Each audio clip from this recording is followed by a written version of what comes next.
네, 오늘은 동행하는 인생이라는 제목으로 말씀 잠시 나누도록 하겠습니다. 성경에 기록되어 있는 편지인 서신서 중 많은 편지들은 거짓된 가르침과 그로 인해 생기는 잘못된 행실들을 바로잡기 위해 기록되었습니다. 좀 더 간단히 이야기해 보면 이단 사상과 싸우기 위해, 이단 사상을 바로잡기 위해 서신서, 편지들이 기록되었다는 것입니다. 이런 이유가 편지를 쓴 유일한 이유는 아닐지 모르지만 편지를 쓰게 된 중요한 이유 중 하나인 경우는 참 많습니다. 오늘 우리가 함께 읽은 요한일서 말씀도 마찬가지입니다. 사도 요한이 요한일서를 쓴 이유가 여러 가지 있겠지만 중요한 이유 중 하나가 바로 거짓 교사들이 가르치는 이단 사상을 바로잡기 위함이었습니다. 그 당시 가장 활개치던 이단은 영지주의라는 이단이었습니다. 영지주의는 자신들만이 구원에 이르게 하는 비밀스러운 지식을 가지고 있다라고 주장하던 이단이었습니다. 그리고 그들의 가장 대표적인 주장은 영은 선하고 순수하지만 육은 악하고 타락한 것이라는 이원론적인 사상이었습니다. 그런데 이런 이단 사상과 가르침이 교회에 들어왔고 결국 그런 잘못된 가르침으로 교회가 혼란스러움에 빠지게 된 것입니다. 특별히 이들의 사상은 하나님과의 사귐을 가로막는 가르침이었습니다. 그래서 본서에서는 이 사귐이 얼마나 귀한 것인지 서신, 머릿말, 서두 첫 부분에서 이야기하고 있는 것입니다. 우리가 오늘 말씀을 통해 이 사귐이 얼마나 귀한 것인지를 깨닫고 이 사귐을 누리고 경험하는 인생들이 될 수 있기를 주님의 이름으로 축복합니다. 아멘. 먼저 1절 말씀을 보면 태초부터 있는 생명의 말씀에 대해서 이야기합니다. 그리고 사도 요한은 그 생명의 말씀에 관해서 자신이 들었고 눈으로 보았고 자세히 보았고 손으로 만졌다고 이야기합니다. 사도 요한이 생명의 말씀을 직접적으로 경험했다라고 고백하고 있는 것입니다. 그렇다면 생명의 말씀은 무엇인가요? 생명의 말씀은 누구인가요? 우리는 생명의 말씀을 직접적으로 경험했다는 사도 요한의 표현을 통해 이 생명의 말씀은 물질이 아니고 사람이라는 것을 깨닫게 됩니다. 그렇다면 생명의 말씀은 누구일까요? 요한복음 1장 1절 말씀을 보면 태초에 말씀이 계시니라. 이 말씀이 하나님과 함께 계셨으니 이 말씀은 곧 하나님이시니라 라고 말씀하고, 이어서 요한복음 1장 4절에 보면 하나님이신 그 말씀 안에 생명이 있다라고 이야기하고 있습니다. 요한복음과 요한일서에서 이야기하는 우리에게 생명을 줄 수 있는 생명의 말씀은 바로 예수 그리스도이십니다. 그런데 오늘 본문인 요한일서 1장 2절 말씀을 보니 이 생명이 우리에게 나타났다라고 이야기하고 있습니다. 그분이 아버지이신 하나님과 함께 계시다가 우리에게 나타내신 바 되었다라고 이야기하고 있는 것입니다. 생명의 말씀이신 예수 그리스도께서 아버지이신 하나님과 함께 계시다가 우리에게 나타나셨다는 것입니다. 이것이 무엇을 이야기할까요? 이것은 바로 성육신 사건을 이야기하는 것입니다. 하나님이신 예수님이 인간의 육체를 입고 이 땅에 완전한 인간으로 오신 것입니다. 그래서 우리는 예수님의 신성과 인성을 모두 인정합니다. 예수님은 완전한 신이셨지만 우리를 위해 완전한 인간이 되셨습니다. 그리고 이렇게 성육신하신 예수님을 사도 요한을 비롯한 예수님의 제자들이 직접적으로 눈으로 보았고 손으로 그분을 만지면서 그분과 인격적인 사귐을, 교제를 나누었다라고 오늘 말씀에서 이야기하고 있는 것입니다. 서두에서 이야기했던 영지주의의 또 다른 주장 중 하나는 가현설입니다. 가현설은 예수님의 인성을 부인하는 교리입니다. 성육신하신 예수님께서 실제로는 육체와 인간성을 갖지 않고 육체처럼 보였다는 것이죠. 실제 인간이 되지 않으셨는데 인간처럼 그냥 보였다는 것입니다. 이들이 이렇게 주장할 수밖에 없었던 이유는 이들에게 영은 선하고 육체는 악하기 때문에 예수님이 악한 육체를 입고 이 땅에 오셨다라는 교리가 그들에게는 가능하지 않았던 것이죠. 그래서 그들은 예수님이 인간의 육체를 입고 이 땅에 오셨다는 사실을 받아들일 수 없었습니다. 그러나 사도 요한은 그런 주장을 정면으로 반박하면서 생명의 말씀으로 이 땅에 오신 예수님을 자신이 눈으로 보았고 손으로 만졌다고 이야기하는 것입니다. 예수님의 육체는 환영이 아니라 가짜가 아니라 실제였다고 주장하는 것이죠. 사도 요한은 예수님을 가장 가까이 한 제자 중 한 명이었습니다. 우리가 흔히 예수님의 수제자 하면 베드로를 가장 먼저 생각하는데 베드로, 야고보, 요한까지 3명의 제자는 예수님이 특별히 가까이에 두시고 데리고 다니시던 제자였습니다. 그래서 복음서를 읽다 보면 예수님이 이 3명의 제자만 따로 데리고 다니셨던 경우가 여러 번 있습니다. 변화산으로 불리는 산으로 올라가실 때도 이 3명의 제자만 따로 데리고 가셨고, 또 야이로의 딸을 고치기 위해 야이로의 집으로 들어가실 때도 이 3명의 제자만 따로 데리고 가셨습니다. 그리고 겟세마네 동산에서 기도하실 때도 이 3명의 제자만 따로 데리고 가셨죠. 그리고 사도 요한은 예수님의 사랑받는 자라는 자기 인식이 강했던 사람이었습니다. 그래서 사도 요한은 요한복음에서 자신에 대해서 기록할 때, 표현할 때 예수께서 사랑하시던 그 제자라는 표현을 사용했습니다.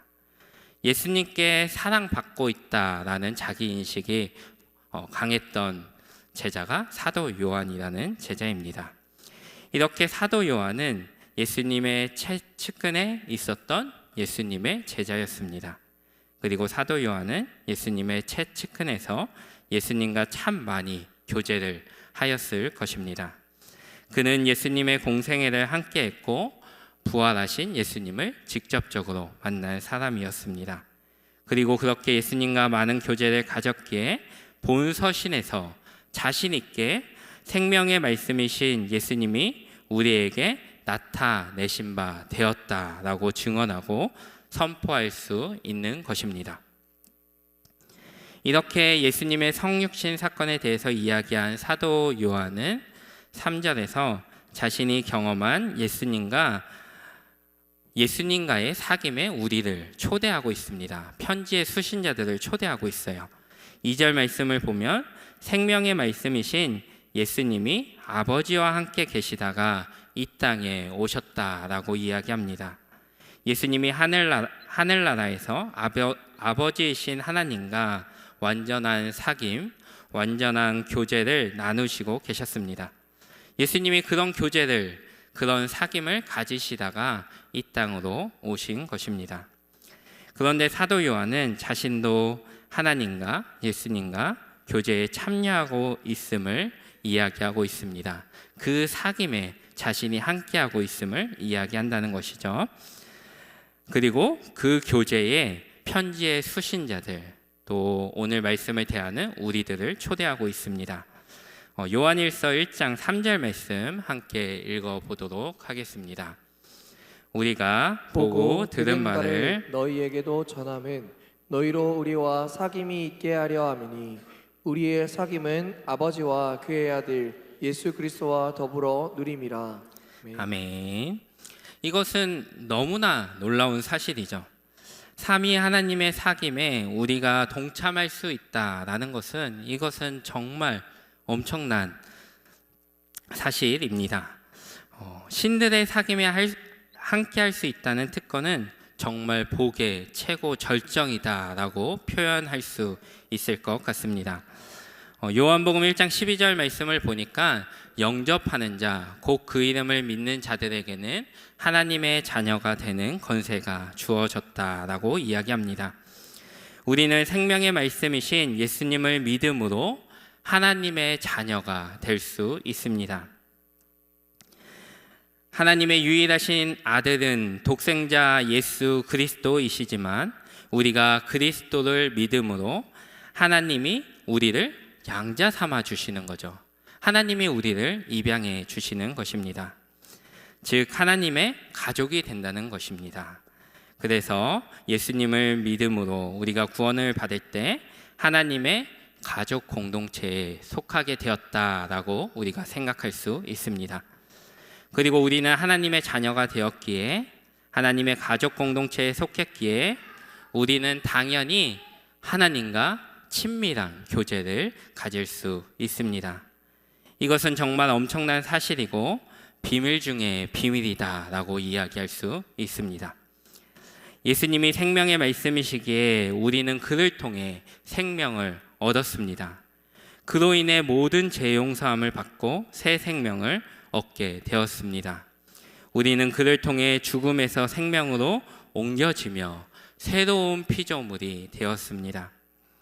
예수님 안에서 완전히 새롭게 태어났다는 것입니다.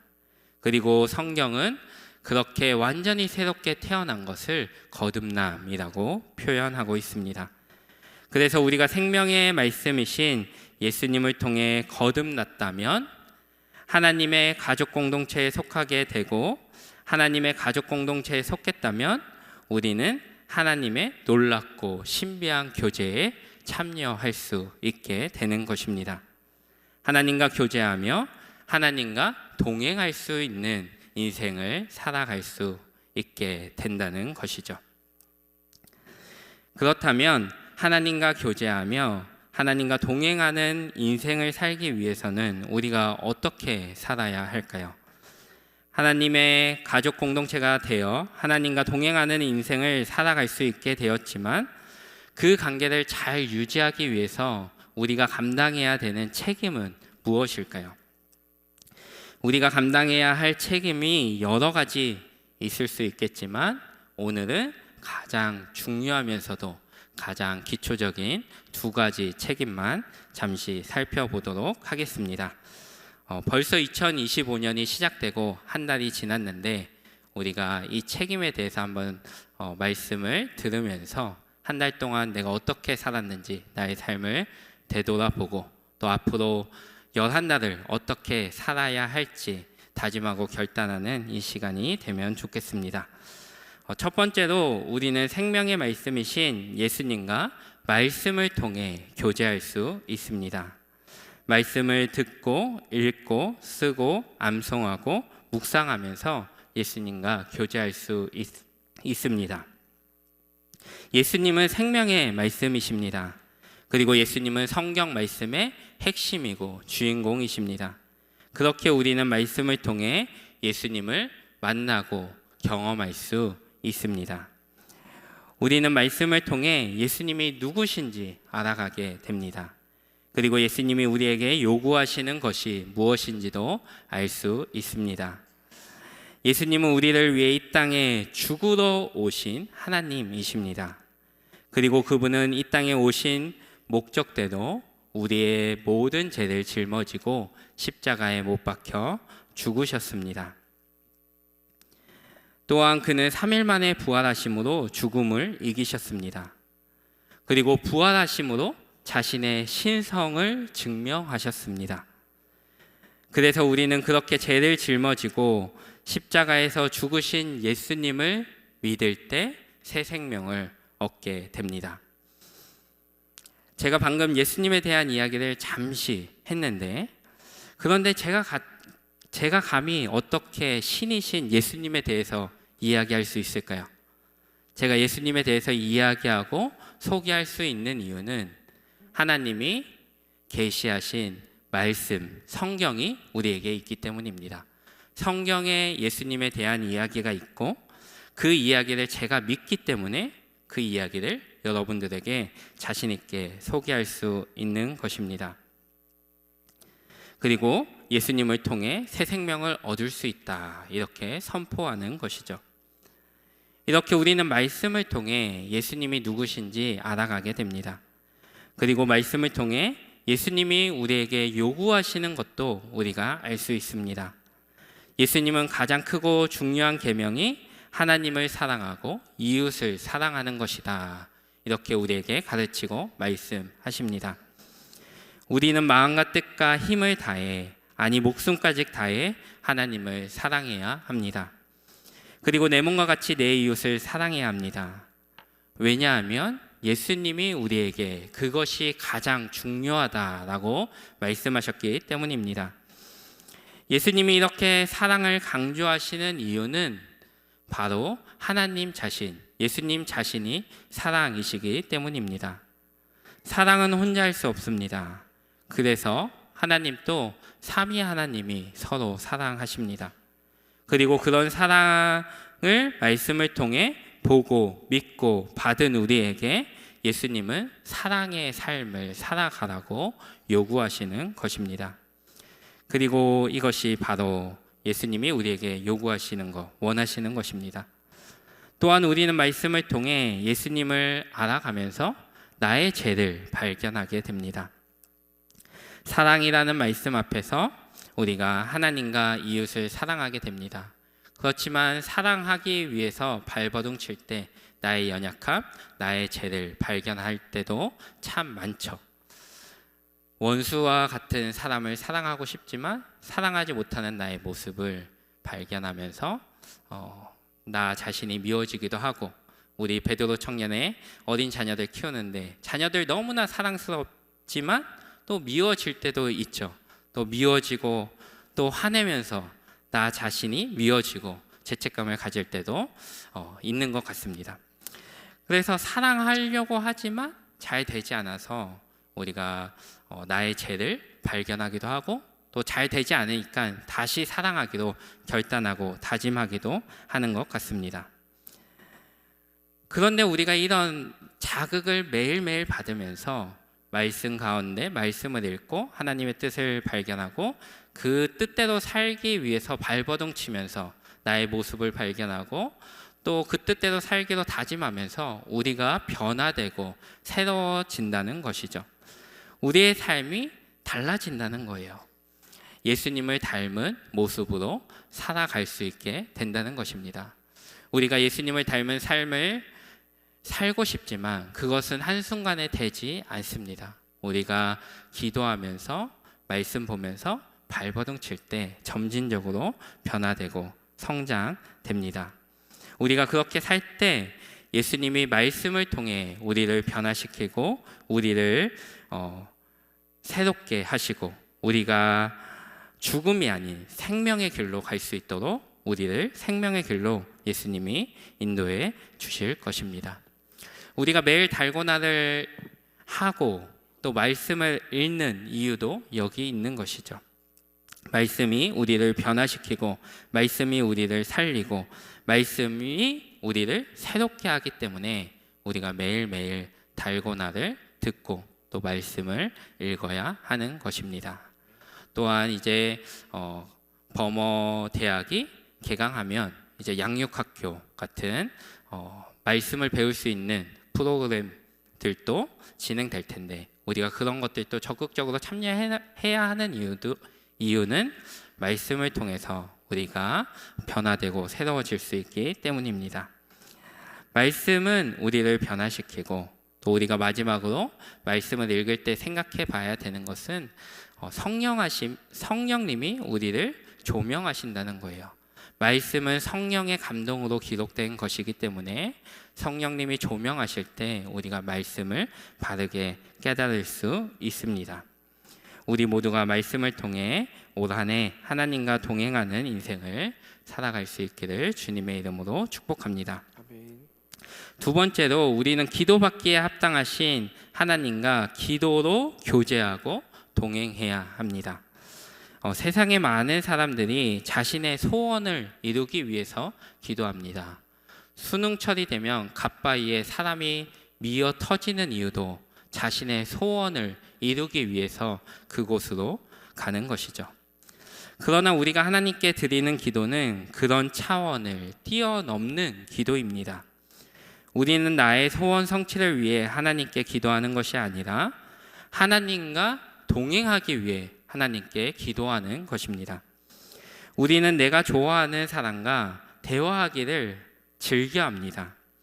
우리는 내가 좋아하는 사람과 왜 대화를 나누나요? 그냥 그 사람과 대화하는 게 좋으니까 대화를 나누는 것입니다.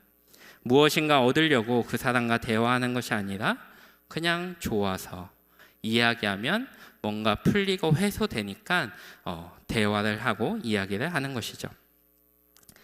제가 가르치던 친구 중에 쌍둥이였던 친구가 있는데 그 친구 중에 한 명이 엄마에게 틈만 나면 전화를 엄청 자주 했어요. 그래서 엄마에게 자주 전화하니까 여자아이라고 생각할 수 있는데 남자아이였어요. 남자아이가 틈만 나면 엄마한테 엄청 전화하는 거예요. 그래서 제가 그 친구에게 친구야 너는 엄마한테 왜 전화하니? 뭔가 원하는 게 있어서 전화하니? 이렇게 물어봤어요. 그런데 그 친구가 아니요 이렇게 대답을 하더라고요. 근데 그때 그 친구하고 저하고 기도에 대해서 이야기하고 있었어요. 그래서 제가 그 친구에게 친구야 그게 바로 기도야 이렇게 알려줬던 기억이 납니다. 기도라는 것은 그냥 하나님과 대화하고 싶어서 하는 것이죠. 이게 가장 기초적인 기도다라는 생각을 해보게 됩니다. 엄마에게 뭔가 원해서 기도하는 게 아니고 내가 사랑하고 좋아하고 또 엄마가 뭐 하는지 궁금하니까 엄마에게 계속 전화하는 것처럼 우리도 하나님께 그렇게 대화하고 하나님과 기도하는 것이죠. 하나님이 우리의 아버지이기 때문에 우리는 아버지에게 이것저것 사소한 것, 중요한 것, 나의 모든 이야기를 하나님께 이야기하는 것입니다. 그리고 그 이야기는 그냥 하나님이 좋아서 하는 것입니다. 하나님과 소통하는 것이 너무나 영광스럽기 때문에 하는 것이죠. 그렇게 소통하면 하나님이 우리에게 가장 좋은 것을 허락하십니다. 하나님은 우리의 아버지이십니다. 그래서 항상 우리에게 최고의 것을 주길 원하시며 우리에게 최고의 것을 주십니다. 내가 기도하지 않아도 하나님이 나의 인생에 최고의 것을 아마 주실 거예요. 우리가 인생을 살아가다 보면 내가 내 뜻대로 이룬 것보다 하나님의 은혜로 이룬 것이 훨씬 더 많다라는 것을 고백하게 됩니다. 내가 하나님의 말씀대로 살았기 때문에 내가 이것을 원해서 기도했기 때문에 얻은 것이 아니라 하나님이 나의 아버지이기 때문에 나에게 좋은 것을 주신 거죠. 우리가 그것을 하나님의 은혜라고 이야기하는 것이죠. 하나님의 은혜로 이룬 것이 훨씬 더 많아요. 이렇게 하나님은 나의 아버지이시기 때문에 나에게 최고의 것을, 가장 좋은 것을 주십니다. 하나님이 기도하지 않아도 나에게 최고의 것을 주실 수 있지만 우리가 기도를 포기할 수 없는 이유가 있습니다.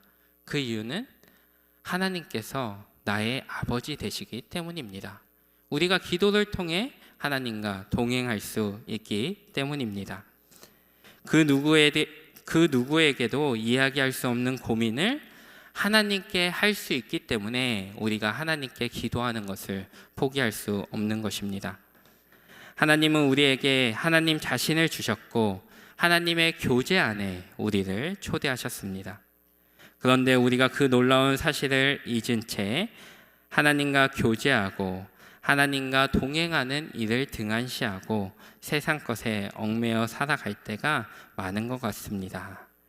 그러나 긍휼이 많으신 하나님께서는 우리를 돌아오길 원하세요. 그리고 우리에게 이렇게 말씀하실 것 같습니다. 자막 한번 띄워주시겠어요? 나에게 돌아오라. 나와 교제하고 나와 동행하자. 그러면 최고의 기쁨을 맛볼 것이다. 이렇게 하나님이 우리를 초대하고 우리에게 이야기하실 것 같습니다. 하나님과 동행하면 인생 가운데 세상이 줄 수 없는 최고의 기쁨을 맛볼 수 있습니다. 말씀으로 하나님과 교제하고 기도로 하나님과 교제하면 그 안에서 우리가 최고의 기쁨을 누릴 수 있다는 것입니다. 최고의 기쁨, 최고의 만족을 누릴 수 있죠. 베드로 청년의 회원들이 올 한해 이런 최고의 기쁨을 누릴 수 있기를 간절히 소원합니다. 어린 자녀들을 키우면서 여유가 없고 또 기쁨과 즐거움이 나의 인생에서 메말라 갈 수 있지만 삼위 하나님과 동행하며 세상이 줄 수 없는 기쁨을 맛보고 그 기쁨으로 만족과 행복을 누리는 인생들이 될 수 있기를 주님의 이름으로 간절히 축복합니다. 네, 베드로 청년의 회원들뿐만 아니라 이 자리에 모인 모든 성도님들도 2025년 올 한해 말씀과 기도로 거룩해지며 말씀과 기도로 하나님과 동행하는 인생을 살아갈 수 있기를 간절히 소원합니다. 이번 주 수목금 거룩한 동행 집회가 진행됩니다. 동행하는 인생을 살아가길 소원하는 우리 모두가 적극적으로 참여할 수 있기를 간절히 소원합니다. 또한 성도들의 아름다운 동행을 위해 오늘부터 이제 정교인 수련회 이제 참가 신청을 받게 됩니다. 여러 가지 사정이 있을 수 있고 여러 가지 참석할 수 없는 이유가 있을 수도 있지만 성도 간의 아름다운 동행을 위해 이 자리에 있는 우리부터 적극적으로 참석하고 2월 달에 신청하면 1인당 10,000원 할인해 준다고 하니 우리가 적극적으로 참여하면 좋겠다라는 소원을 합니다. 하나님과 동행하는 여정, 우리가 그 여정을 올 한해 살아가면 좋겠고, 마지막으로 하나님과 동행하는 여정은 하나님과의 동행으로 끝나지 않는 것 같습니다. 자연스럽게 이웃과의 동행, 또 지역 교회 간의 동행으로 이어지게 되는 것 같습니다. 왜냐하면 그것이 하나님이 원하시는 동행의 모습이고 교제의 모습이다라고 생각하기 때문입니다. 그래서 올 한해 우리가 하나님과의 동행을 하면서 또 우리의 동행이 공동체 안에서 이어지고 또 지역 교회와 아름다운 동행을 할 수 있으면 좋겠습니다. 하나님이 원하시는 이런 동행하는 인생이 우리 삶에, 우리 교회에 나타날 때 우리에게 하나님이 허락하시는 충만한 기쁨이 있을 것입니다. 4절 말씀을 보면 사도 요한이 본 서신을 기록한 공식적인 첫 번째 이유를 이야기하는데, 사도 요한은 이 서신을 통해 자신을 비롯한 많은 사람들이 기쁨을 누리길 소원했습니다. 하나님과 동행하는 삶 가운데 기쁨이 있기에 그 동행으로 성도들을 초대하고 성도들이 그 동행에 참여하는 것이 사도 요한에게 충만한 기쁨이 되는 것입니다. 그리고 그 동행에 참여하는 모든 자에게도 사도 요한에게 임했던 충만한 기쁨이 임할 것입니다. 올 한해 우리 모두가 하나님과 아름다운 동행, 또 성도 간의 아름다운 동행, 지역 교회와의 아름다운 동행을 하여 삼위 하나님이 주시는 기쁨을 충만히 누릴 수 있기를 주님의 이름으로 간절히 축복합니다.